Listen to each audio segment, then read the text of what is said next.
सभी को छत्तीसगढ़ सामान्य अध्ययन के बारे में पढ़ाऊंगा। छत्तीसगढ़ में होने वाली विभिन्न प्रतियोगी परीक्षाओं में छत्तीसगढ़ सामान्य अध्ययन का एक महत्वपूर्ण योगदान रहता है या एक महत्वपूर्ण भूमिका रहती है। छत्तीसगढ़ सामान्य अध्ययन आपको आपके सिलेक्शन तक पहुंचाने में एक महत्वपूर्ण योगदान निभा सकती है।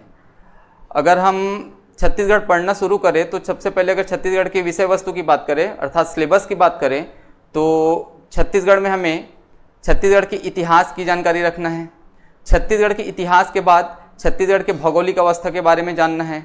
छत्तीसगढ़ के भौगोलिक अवस्था के बाद छत्तीसगढ़ के अर्थव्यवस्था के बारे में जानना है।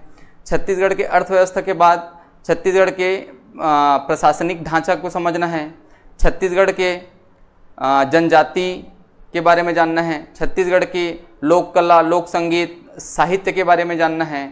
और ऐसे विभिन्न आयाम हैं जिसमें हमें छत्तीसगढ़ के बारे में पूरा जानकारी लेना है।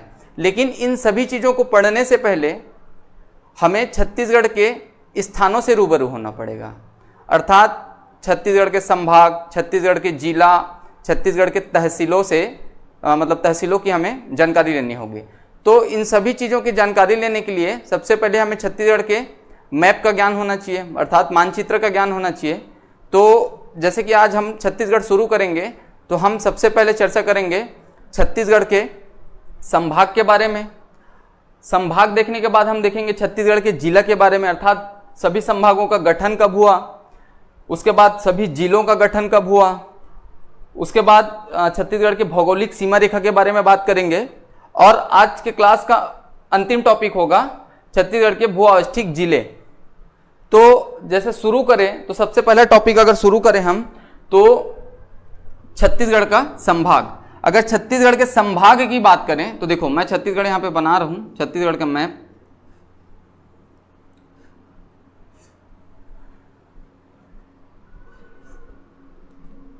जैसे कि ये मान लो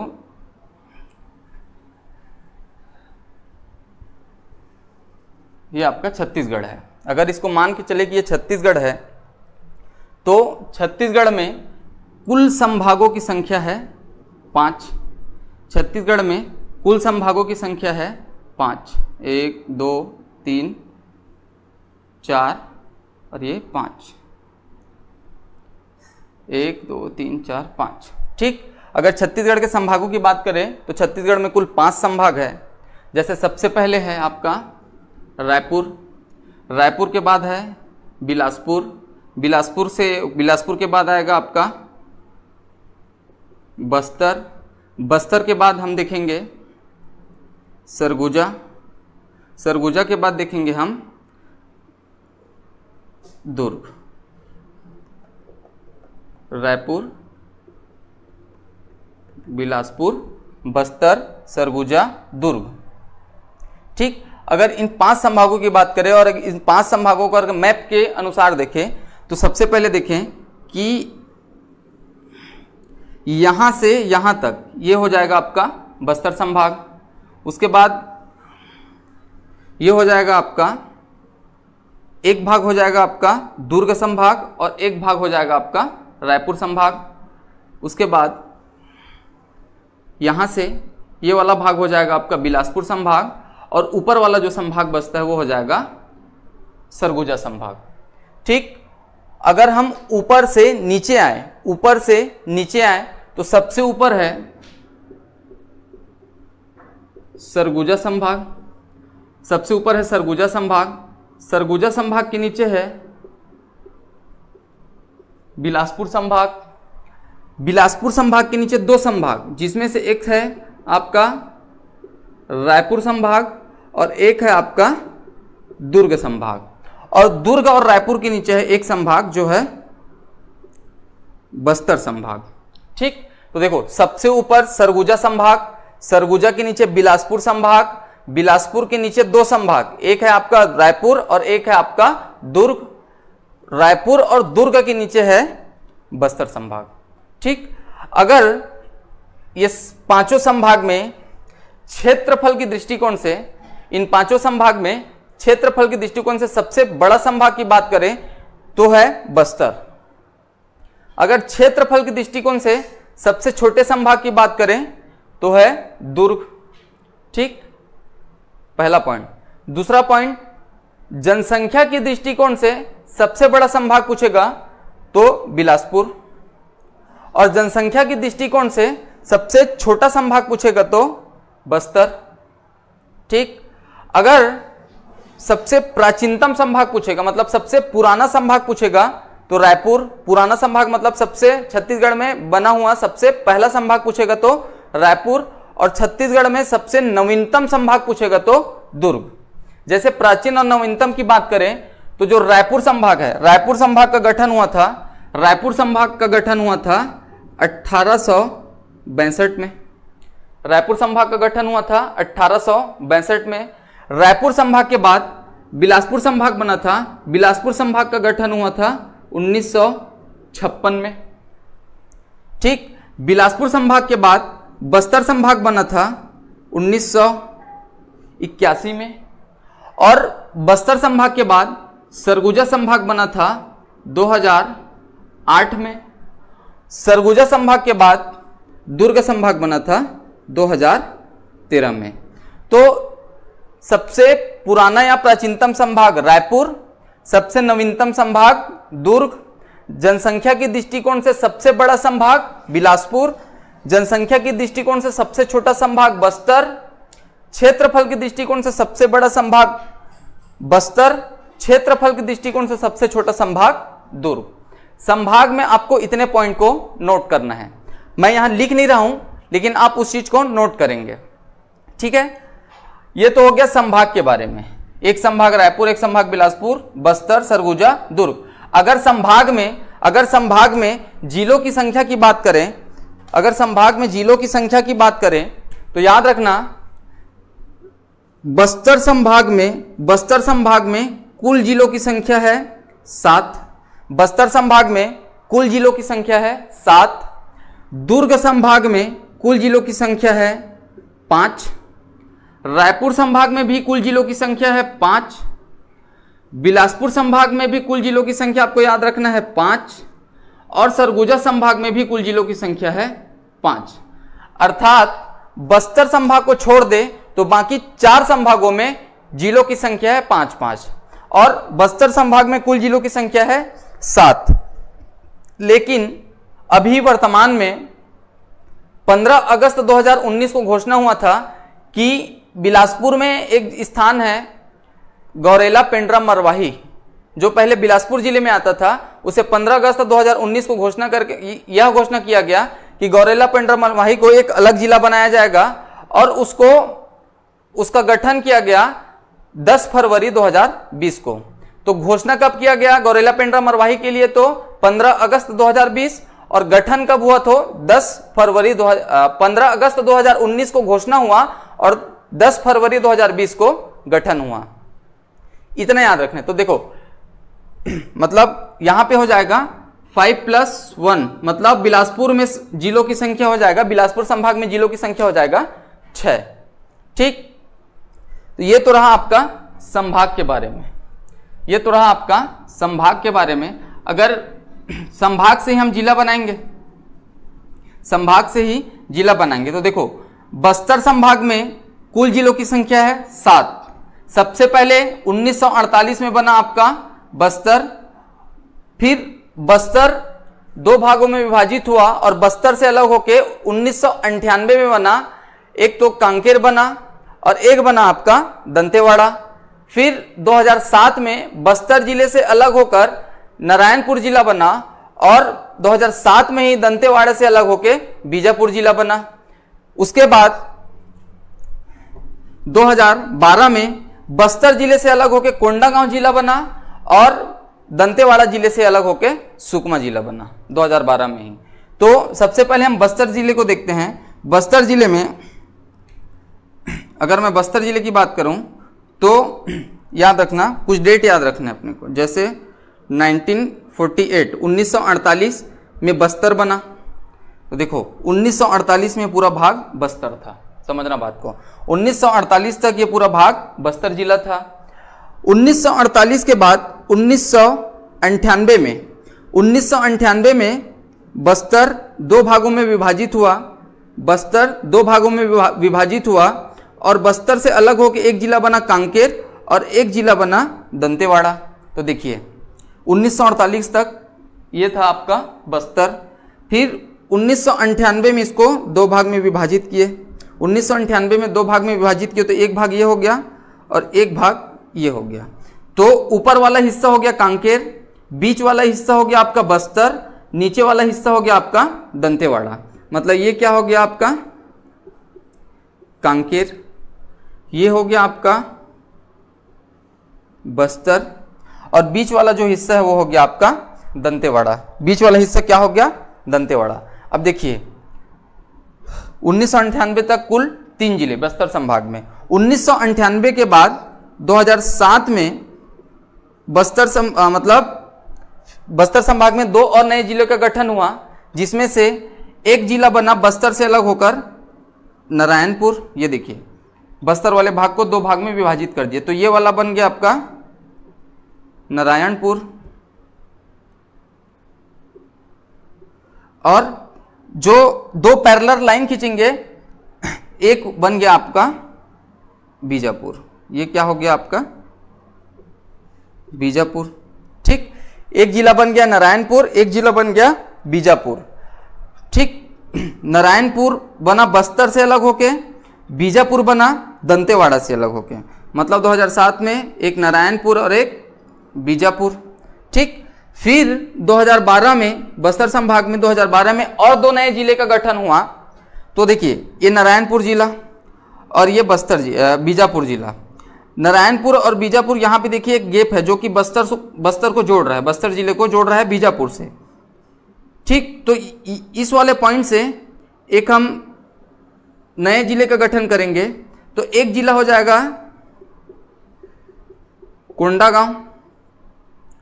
कोंडागांव और एक जिला हो जाएगा ये बस्तर वाले पॉइंट से बीजापुर में मिला देंगे तो एक जिला हो जाएगा दंतेवाड़ा। ठीक, और ये हो गया आपका सुकमा। तो 2012 में फिर 2 नए जिले का गठन हुआ, एक हो गया कोंडागांव, एक हो गया सुकमा।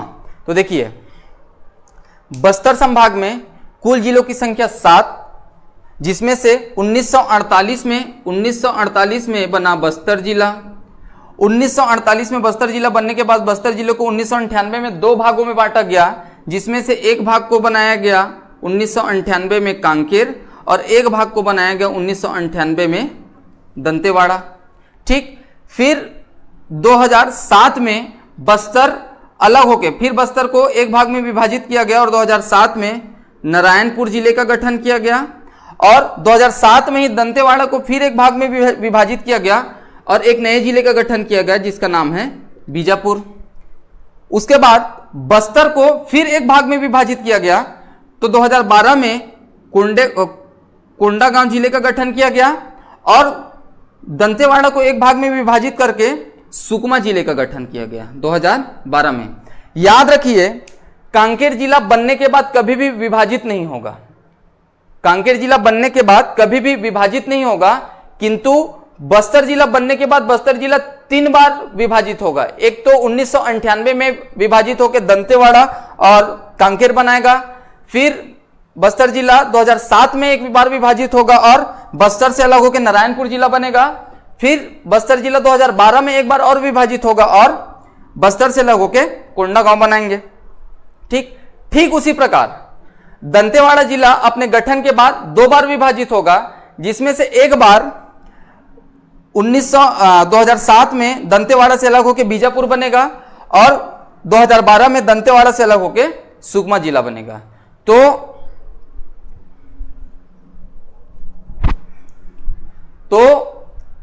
बस्तर संभाग में कुल जिलों की संख्या 7 और बस्तर संभाग में अगर जिलों के गठन की बात करें तो एक डेट याद रखना है आपको 1948 जिसमें से बस्तर जिला बना, फिर 1998 जिसमें से बस्तर से अलग होकर कांकेर और दंतेवाड़ा बना, उसके बाद 2007 में बस्तर से अलग होकर नारायणपुर बना और दंतेवाड़ा से अलग होकर आपका बीजापुर बना, फिर 2012 में बस्तर से अलग होकर कोंडागांव बना और दंतेवाड़ा से अलग होकर आपका सुकमा बना। ठीक है दोस्तों, उसके बाद अगर बात करें दुर्ग संभाग की, मैं बात करूं, ये वाला दुर्ग संभाग है, दुर्ग संभाग की बात करूं तो दुर्ग जिले का गठन, दुर्ग संभाग में अगर सबसे पहली बात देखें, इसको मिटा रहा हूं, अगर मैं दुर्ग संभाग की बात करूं तो सबसे पहले याद रखना दुर्ग संभाग में 1906 में दुर्ग जिला बना।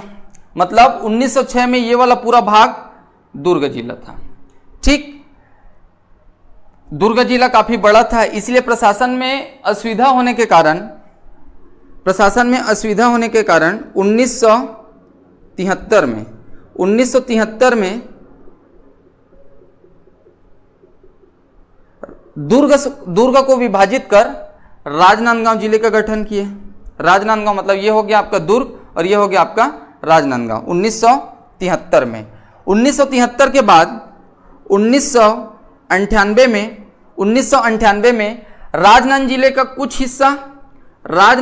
कुछ हिस्सा और बिलासपुर का कुछ हिस्सा मिलाकर एक जिला बनाया गया जिसका नाम है कबीरधाम या कवर्धा। एक जिला बनाया गया जिसका नाम है कबीरधाम या कवर्धा। ठीक, ये कब बना? 1998 में कवर्धा। मतलब दुर्ग संभाग में 1998 तक 3 जिले बन गए थे, एक दुर्ग, एक राजनांदगांव, ये हो गया आपका राजनांदगांव, और एक कवर्धा।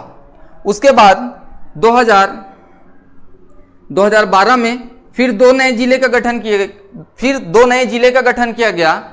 दुर्ग को विभाजित कर 2 नए जिले का गठन किया गया। एक जिला बनेगा आपका बेमेतरा और एक जिला बनेगा बालोद। मतलब एक जिला बनेगा बेमेतरा और एक जिला बनेगा बालोद और बीच वाला हिस्सा रह जाएगा आपका दुर्ग। मतलब अगर दुर्ग संभाग की बात करें तो 1906 तक पूरा दुर्ग संभाग एक जिला था। दुर्ग संभाग को 1973 में एक भाग में विभाजित किया गया और राजनांदगांव जिले का गठन किया गया। राजनांदगांव जिले का कुछ हिस्सा और बिलासपुर का कुछ हिस्सा मिलाकर 1998 में कवर्धा बनाया गया। ठीक, उसके बाद 2012 में दुर्ग को 2 भागों में विभाजित किया गया। एक बना आपका बेमेतरा और एक बना बालोद। ठीक, तो दुर्ग संभाग के 5 जिले।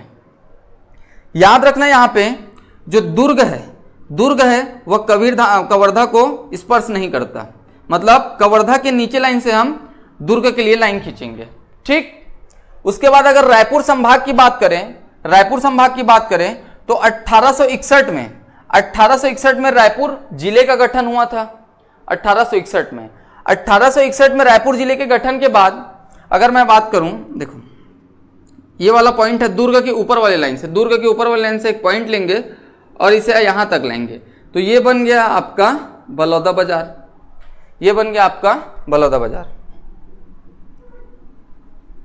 ठीक, देखो बलौदा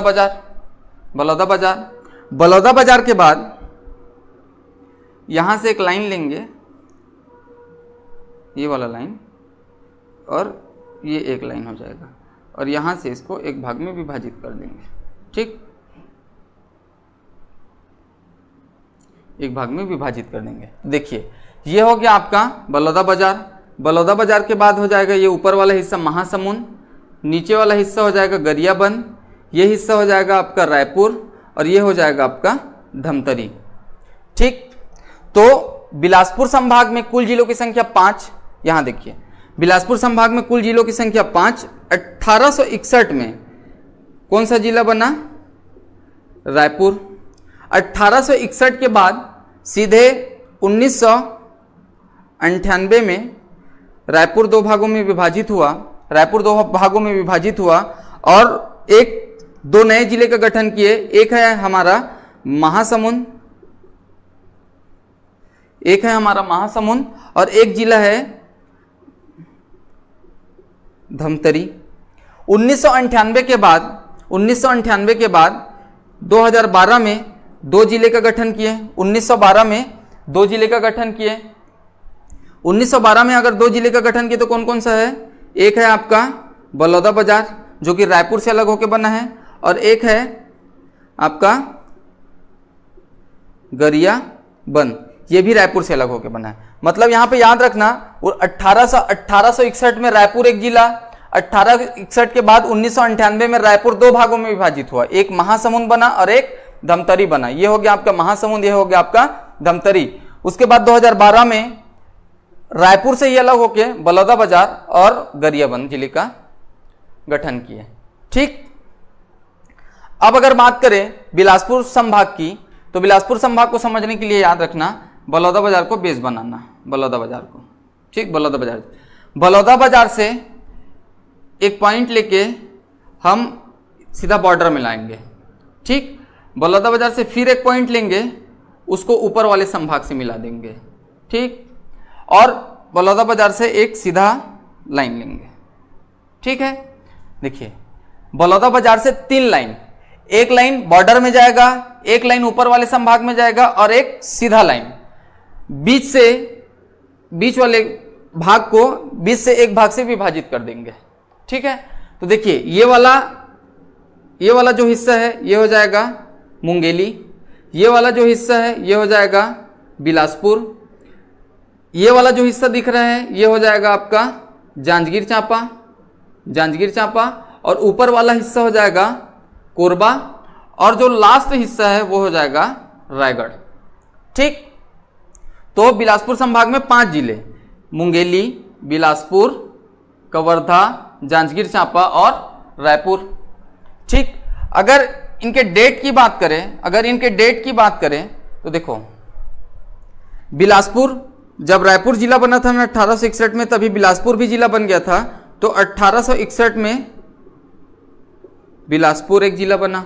1861 के बाद 1948 में जैसे कांकेर रियासत और बस्तर रियासत को मिलाकर एक बस्तर जिला बनाए थे 1948 में, ठीक उसी प्रकार 1948 में कांकेर रियासत को रायगढ़ रियासत को रायगढ़ जिला बनाया गया। ठीक, 1998 के बाद 1998 में एक जिला बनेगा कोरबा और एक जिला बनेगा जांजगीर चांपा। ठीक, और 2012 में एक जिले का गठन होगा जो है मुंगेली। तो बिलासपुर संभाग में कुल जिलों की संख्या 5, अभी गौरेला पेंड्रा मरवाही को छोड़ दे तो कुल जिलों की संख्या 5। सबसे पहले 1861 में बना बिलासपुर के बनने के बाद बिलासपुर से अलग होकर 1948 में रायगढ़ रियासत को एक जिला बनाया गया। उसके बाद 1998 में एक बना बिलासपुर से अलग होकर कोरबा और एक बना 1998 में जांजगीर चांपा। फिर 2012 में बिलासपुर से अलग होकर बना मुंगेली। लेकिन वर्तमान में ये वाला देखो कोरबा से एक पॉइंट लेंगे और उसको मुंगेली में जोड़ देंगे, कोरबा से एक पॉइंट लेके मुंगेली में जोड़ देंगे। तो ये जो नया जिला बना ये है आपका, इस जिले को बोलेंगे गौरेला पेंड्रा मरवाही। ठीक, तो गौरेला पेंड्रा मरवाही का गठन कब हुआ? 10 फरवरी 2020 को। लेकिन घोषणा कब हो चुका था? अगर घोषणा डेट पूछे तो 15 अगस्त 2019 को। ठीक, तो बिलासपुर में अब कुल जिलों की संख्या कितनी हो गई? 6। तो एक बार फिर से डेट देखते हैं। बिलासपुर 1861, बिलासपुर के बाद 1948 में रायगढ़ के बाद कोरबा 1998, जांजगीर चांपा 1998, उसके बाद मुंगेली बना 2012। मुंगेली के बनने के बाद वर्तमान में 2020 में 10 फरवरी 2020 को गौरेला पेंड्रा मरवाही का गठन हुआ। ठीक, तो ये रहा आपका बिलासपुर संभाग के बारे में। अगर बात करें सरगुजा संभाग के बारे में, तो सरगुजा में 1948 में जिस टाइम रायगढ़ बना और जिस बस्तर बना, उसी समय 1948 में ही सरगुजा को एक जिला बना दिया गया था। 1948 में ही सरगुजा को एक जिला बना दिया गया था। सरगुजा, क्योंकि सरगुजा एक रियासत था। छत्तीसगढ़ में कुल रियासतों की संख्या 14 में से 4 देखो, एक हो गया बस्तर, एक हो गया कांकेर, एक हो गया रायगढ़ और एक हो गया आपका सरगुजा। ठीक, तो अभी जिले के हिसाब से देखें तो 4 रियासत को देख रहे हैं। तो 1948 में सरगुजा देखो, ये 1948 में पूरा सरगुजा था। सरगुजा से अलग होकर 1998 में सरगुजा से अलग होकर 1998 में 2 जिला बना। एक बना आपका कोरिया, और यहां पे याद रखना रायगढ़ से अलग होके 1998 में कौन सा जिला बना? जसपुर। ठीक, जसपुर, ये नहीं सोचना है कि सरगुजा से ही अलग होगा, जसपुर हुआ है रायगढ़ से अलग। पहले रायगढ़ बड़ा था, रायगढ़ से अलग होकर 1998 में किसको नया जिला बनाया गया? तो जसपुर को। तो देखिए, सरगुजा को ड्रॉ करने के लिए हमें कोरबा को बेस बनाना है, कोरबा जिला को। अगर कोरबा जिला को बेस बनाते हैं तो एक लाइन ऊपर, ये नीचे, यहां से सीधा लाइन, और ये हो गया आपका सरगुजा संभाग। तो ये वाला हो जाएगा आपका कोरिया जिले के बाद ये वाला हो जाएगा सूरजपुर जिला, सूरजपुर के बाद ये वाला हो जाएगा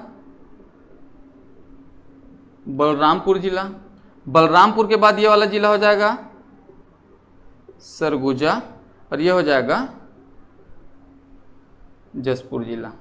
ठीक, कोरिया, सूरजपुर, बलरामपुर, सरगुजा, जसपुर। तो कोरिया जिले का गठन कब हुआ? तो 1998, जसपुर 1998, सूरजपुर बलरामपुर 2012, सरगुजा 1998। देखिए 1998 में कोरिया और जसपुर, उसके बाद 2012 में 2 जिला, एक होगा सूरजपुर और एक है बलरामपुर। ठीक, तो ये है कुल 28 जिलों का मैप। ये जो मैप बना है इससे आप कौन सा जिला कौन से जिले को स्पर्श करता है, कौन सा जिला कौन से जिले को स्पर्श नहीं करता है, अगर इस प्रकार के कभी भी क्वेश्चन पूछा जाए आपसे तो इस मैप के आधार पर आप मतलब कौन सा जिला कौन कौन से जिलों को स्पर्श करता है उसको बना सकते हैं। ठीक है, अब इसके बाद हमारा दूसरा टॉपिक रहेगा भौगोलिक, छत्तीसगढ़ का भौगोलिक सीमा रेखा। ठीक, छत्तीसगढ़ के अगर भौगोलिक सीमा की बात करें तो भौगोलिक सीमा में हम सबसे पहले देखते हैं छत्तीसगढ़ के साथ कौन कौन से राज्य सीमा बनाती है, मतलब छत्तीसगढ़ के अंतर्राज्यीय सीमा को देखते हैं। तो देखिए छत्तीसगढ़ के साथ कुल 7 राज्य सीमा बनाती है, छत्तीसगढ़ के साथ कुल 7 राज्य सीमा बनाती है।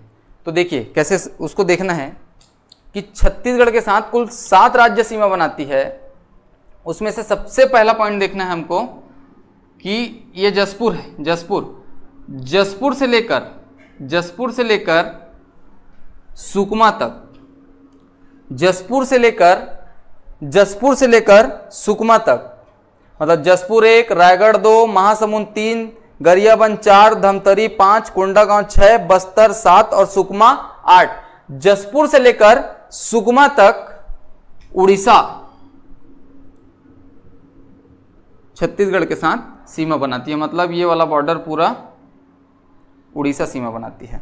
ठीक, पहला उड़ीसा छत्तीसगढ़ के साथ सबसे अधिक अंतर्राज्यीय सीमा बनाने वाला राज्य है, पहला पॉइंट।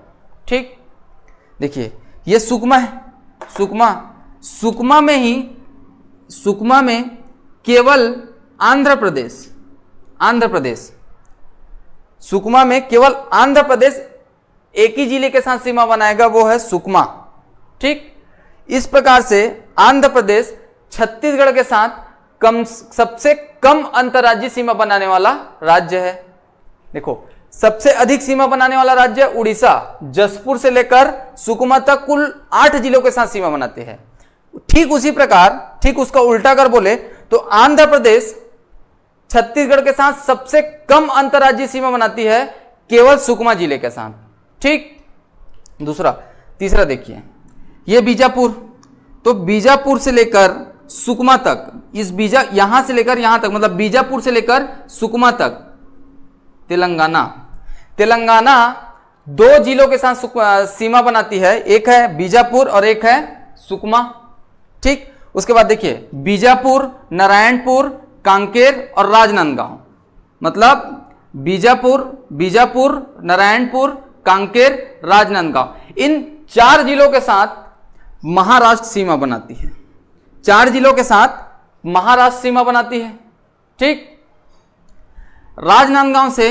राजनांदगांव, कवर्धा, मुंगेली, गौरेला पेंड्रा मरवाही, कोरिया, सूरजपुर और बलरामपुर, मतलब बलरामपुर 1, सूरजपुर 2, कोरिया 3, गौरेला पेंड्रा मरवाही 4, मुंगेली 5, कवर्धा 6 और बेमेतरा 7। मध्य प्रदेश कुल 7 जिलों के साथ सीमा बनाती है। ठीक, मध्य प्रदेश कुल 7 जिलों के साथ, कहां तक? बलरामपुर तक। ठीक, बलरामपुर तक। राजनांदगांव 1, कवर्धा 2, मुंगेली 3, गौरेला पेंड्रा मरवाही 4, कोरिया 5, सूरजपुर 6 और बलरामपुर 7, मतलब मध्य प्रदेश कुल 7 जिलों के साथ सीमा बनाती है। ठीक,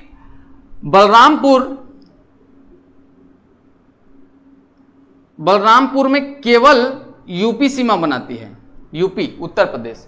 ठीक, बलरामपुर के साथ केवल यूपी सीमा, मतलब यूपी के साथ केवल बलरामपुर सीमा बनाती है। उत्तर प्रदेश के साथ केवल छत्तीसगढ़ का बलरामपुर जिला सीमा बनाती है। ठीक, उसके बाद बलरामपुर और जसपुर के साथ झारखंड सीमा बनाती है।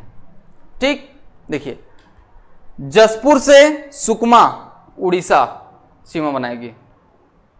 ठीक, सुकमा में केवल आंध्र प्रदेश सीमा बनाएगी, मतलब आंध्र प्रदेश केवल सुकमा के साथ सीमा बनाएगी।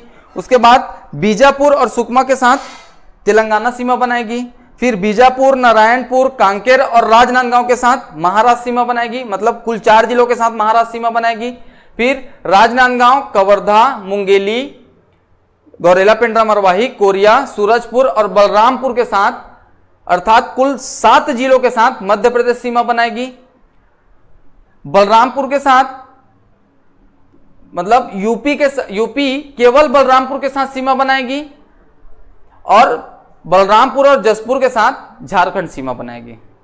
ठीक, तो देखो सबसे पहला राज्य एक हो गया, 1 नंबर, ये हो गया 2, ये हो गया 3,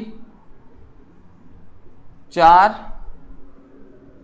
5, 6, ये तेलंगाना 7। ठीक, तो छत्तीसगढ़ के साथ कुल 7 राज्य सीमा बनाते हैं। सबसे पहले उड़ीसा के नीचे आंध्र प्रदेश के बाद तेलंगाना के बाद महाराष्ट्र के बाद मध्य प्रदेश के बाद उत्तर प्रदेश के बाद झारखंड। तो देखिए इसमें क्वेश्चन कैसे पूछेगा। सबसे पहला क्वेश्चन, छत्तीसगढ़ के साथ सबसे अधिक अंतर्राज्यीय सीमा बनाने वाला राज्य, तो क्या लेंगे? उड़ीसा, कुल 8 जिलों के साथ सीमा बना रही है। ठीक, छत्तीसगढ़ के साथ सबसे कम अंतर्राज्यीय सीमा बनाने वाला राज्य पूछेगा तो आंध्र प्रदेश, केवल सुकमा के साथ। ठीक, दूसरा ये हो गया एक टाइप। दूसरा टाइप क्या पूछेगा, छत्तीसगढ़ का ऐसा कौन सा जिला है, छत्तीसगढ़ का ऐसा कौन सा जिला है जो कुल 3 राज्यों के साथ सीमा बनाती है। तो छत्तीसगढ़ के ऐसे कुल 2 जिले हैं। एक है आपका बलरामपुर जो कि मध्य प्रदेश के साथ, उत्तर प्रदेश के साथ और झारखंड के साथ सीमा बनाती है। देखो यहां से यहां तक मध्य प्रदेश है, मतलब बलरामपुर मध्य प्रदेश के साथ भी सीमा बना रही है, उत्तर प्रदेश के साथ भी सीमा बना रही है और झारखंड के साथ सीमा बना है। मतलब बलरामपुर ऐसा राज्य है, ऐसा जिला है छत्तीसगढ़ का जो कुल 3 राज्यों के साथ सीमा बनाती है। उसी प्रकार सुकमा भी एक ऐसा जिला है जो कुल 3 राज्यों के साथ सीमा बनाती है। एक तो देखिए यहाँ पे तेलंगाना आ रहा है, एक तो यहाँ पे आंध्र प्रदेश आ रहा है और यहाँ पे उड़ीसा आ रहा है। मतलब छत्तीसगढ़ के ऐसे कौन कौन से जिले हैं जो 3 राज्यों के साथ सीमा बनाते हैं? तो एक बलरामपुर मध्य प्रदेश, उत्तर प्रदेश और झारखंड के साथ सीमा बनाएगी, और सुकमा जो है उड़ीसा, आंध्र प्रदेश और तेलंगाना के साथ सीमा बनाएगी। ठीक, ये हो गया दूसरा टाइप। तीसरा टाइप कैसे पूछेगा कि छत्तीसगढ़ का ऐसा कौन कौन सा जिला है जो केवल 2 राज्यों के साथ सीमा बनाती है? केवल 2 राज्यों के साथ सीमा बनाती है बोले तो केवल 2 राज्यों के साथ सीमा बनाने वाला है, एक तो बीजापुर, देखिए ये बीजापुर है तो इधर से महाराष्ट्र और यहां पे तेलंगाना, तो बीजापुर 2 जिलों के साथ सीमा बना रही है। बीजापुर के बाद राजनांदगांव, यहां से मध्य प्रदेश और यहां से महाराष्ट्र, तो राजनांदगांव भी 2 जिलों के साथ सीमा बना रहा है। उसी प्रकार जसपुर यहां पे देखिए झारखंड के साथ सीमा बना रहा है और उड़ीसा के साथ भी सीमा बना रहा है। तो छत्तीसगढ़ के ऐसे कौन कौन से जिले हैं जो 2 राज्यों के साथ सीमा बनाते हैं? तो ऐसे जिलों की संख्या 3 है। एक है आपका जसपुर जो कि झारखंड और उड़ीसा के साथ सीमा बनाती है। एक है आपका बीजापुर जो कि महाराष्ट्र और तेलंगाना के साथ सीमा बनाती है। और एक है राजनांदगांव जो कि मध्य प्रदेश और महाराष्ट्र के साथ सीमा बनाती है। ठीक, उसके बाद है, ये तीसरा टाइप हो गया था। चौथा टाइप ये पूछेगा आपसे कि छत्तीसगढ़ का ऐसा कौन सा जिला है, जिले के अकॉर्डिंग पूछेगा कि ऐसा कौन सा जिला जो सबसे अधिक अंतर्राज्यीय सीमा बनाता है। मतलब ऐसे जिले को पूछ रहा है जो सबसे अधिक अंतर्राज्यीय सीमा बनाता है। तो ऐसे जिले में आएगा सबसे अधिक अंतर्राज्यीय सीमा बनाने वाला जिला है आपका बलरामपुर। देखिए बलरामपुर यहां से लेकर यहां तक पूरा सबसे अधिक सीमा बनाता है, मतलब 3 राज्यों को तो लेता ही है, 3 राज्यों के साथ साथ सब लंबाई के दृष्टिकोण से सबसे अधिक सीमा बनाने वाला राज्य जिला। ठीक, बलरामपुर अंतर्राज्यीय सीमा बनाने वाला सबसे अधिक अंतर्राज्यीय सीमा बनाने वाला जिला है बलरामपुर।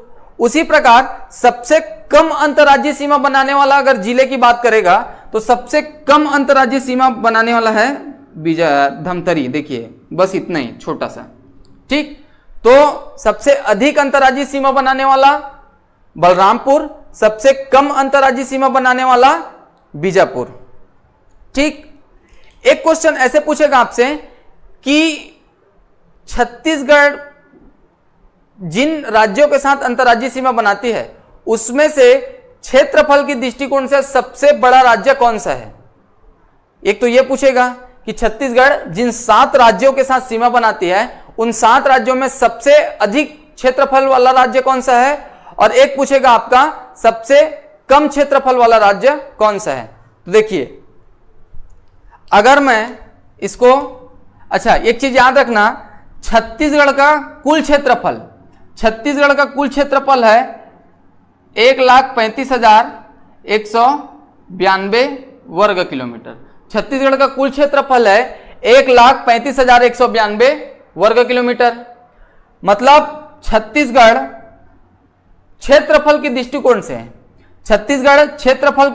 से 9वां सबसे बड़ा राज्य है भारत का।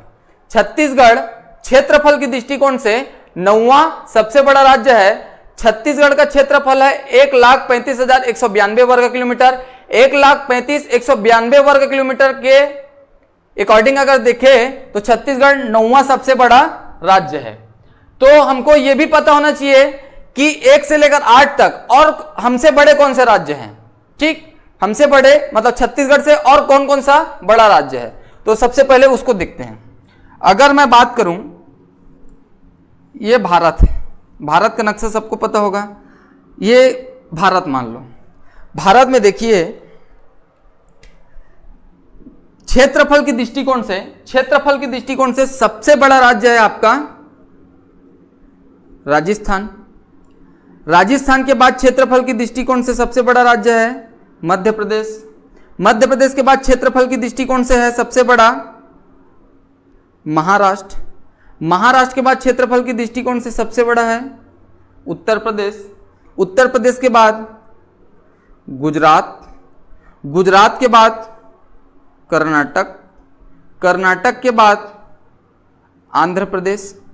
आंध्र प्रदेश के बाद उड़ीसा और उड़ीसा के बाद छत्तीसगढ़, हमारा छत्तीसगढ़। तो देखिए क्षेत्रफल की दृष्टिकोण से सबसे बड़ा राज्य, पहला राज्य ये 1 नंबर राजस्थान, राजस्थान के बाद मध्य प्रदेश दूसरा, मध्य प्रदेश के बाद महाराष्ट्र तीसरा, महाराष्ट्र के बाद उत्तर प्रदेश चौथा, उत्तर प्रदेश के बाद गुजरात पांचवा, गुजरात के बाद छठवां कर्नाटक, सातवां आंध्र प्रदेश, आठवां उड़ीसा और 9वें नंबर पे है छत्तीसगढ़, हमारा छत्तीसगढ़ ये। तो उसी को बताया कि क्षेत्रफल की दृष्टिकोण से सबसे 9वें नंबर का राज्य है छत्तीसगढ़। ठीक, तो अब देखो अगर पूछेगा कि जो छत्तीसगढ़ के साथ अंतर्राज्यीय सीमा बनाने वाले 7 राज्यों में सबसे बड़ा, क्षेत्रफल की दृष्टिकोण से सबसे बड़ा राज्य कौन सा है, तो आप यहीं से समझ जाएंगे कि देखो पहले नंबर पर राजस्थान है, दूसरे नंबर पर मध्य प्रदेश, मतलब राजस्थान तो छत्तीसगढ़ के साथ सीमा नहीं बनाता, मतलब क्षेत्रफल की दृष्टिकोण से सबसे बड़ा राज्य है जो हमारे साथ, मतलब हमारी सीमा को स्पर्श करता है, उसमें आएगा मध्य प्रदेश, क्योंकि मध्य प्रदेश सेकंड नंबर पे है क्षेत्रफल की दृष्टिकोण से पूरे भारत में। तो देखिए राजस्थान तो सीमा नहीं बनाता, मतलब राजस्थान बाहर, राजस्थान नहीं बनाता मतलब मध्य प्रदेश दूसरा, तो मध्य प्रदेश देखिए सीमा बनाता है। तो छत्तीसगढ़ के साथ सीमा बनाने वाले राज्यों में क्षेत्रफल की दृष्टिकोण से सबसे बड़ा राज्य है मध्य प्रदेश और सबसे छोटा राज्य है आपका झारखंड। ठीक, क्षेत्रफल की दृष्टिकोण से, जो कि छत्तीसगढ़ के साथ सीमा बनाता है उसमें बात कर रहे हैं ना हम। तो क्षेत्रफल के साथ मतलब छत्तीसगढ़ के साथ सीमा बनाने वाले राज्यों में सबसे बड़ा राज्य है मध्य प्रदेश और सबसे छोटा राज्य है झारखंड। ठीक, तो हमारा ये अंतर्राज्यीय सीमा खत्म हुआ। अंतर्राज्यीय सीमा के बाद अगर बात करें हम भू आवष्टिक राज्य या भू आवष्टिक जिलों की अगर बात करें, तो याद रखें सबसे पहले यहां पे समझने वाली बात यह है कि भू आवष्टिक का अर्थ क्या होता है। देखिए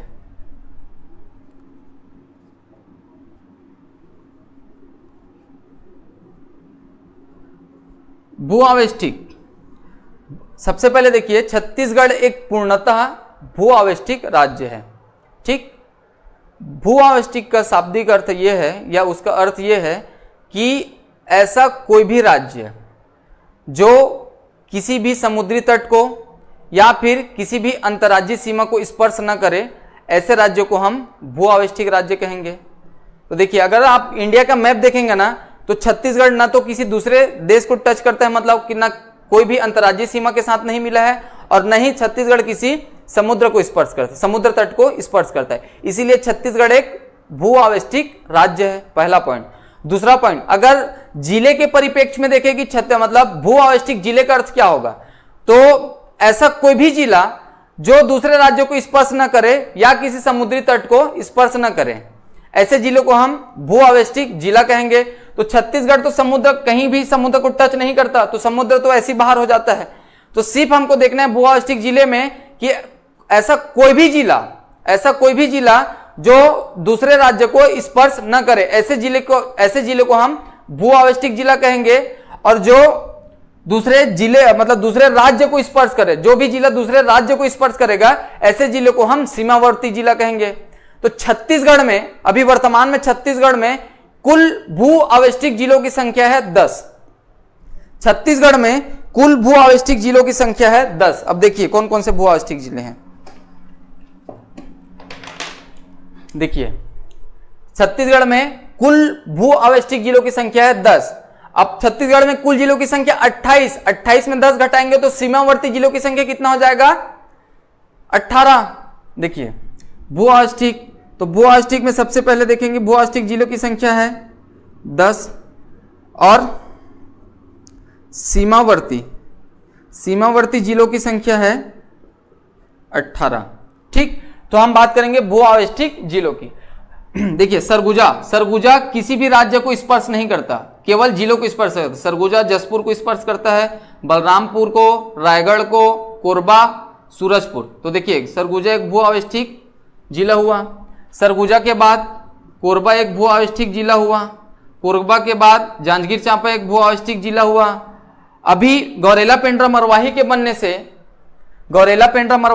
से भू आवष्टिक बिलासपुर भी एक भू आवष्टिक जिला बन गया है। नहीं तो पहले भू आवष्टिक जिलों की संख्या कुल 9 होता था, जिसमें बिलासपुर एक सीमावर्ती जिला था, भू आवष्टिक जिला नहीं था। तो वर्तमान में बिलासपुर भी एक भू आवष्टिक जिला हो गया है।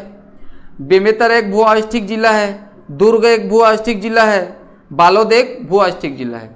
ठीक उसी प्रकार बलौदाबाजार एक भू आवस्थिक जिला है, रायपुर एक भू आवस्थिक जिला, रायपुर यहाँ से बलौदाबाजार और रायपुर, बलौदाबाजार और रायपुर के बाद दंतेवाड़ा एक भू आवस्थिक जिला है। देखिए सबसे पहले नंबर पर सरगुजा, दूसरे नंबर पर कोरबा, तीसरे नंबर पर जांजगीर चांपा, चौथे नंबर पर बिलासपुर, पांचवें नंबर पर बेमेतरा, छठवें नंबर पर दुर्ग, सातवें नंबर पर बालोद, आठवें नंबर पर बलौदाबाजार, नौवें नंबर पर रायपुर और 10वें नंबर पर है दंतेवाड़ा। ठीक है दोस्तों, तो ये है भू आवस्थिक जिलों के बारे में।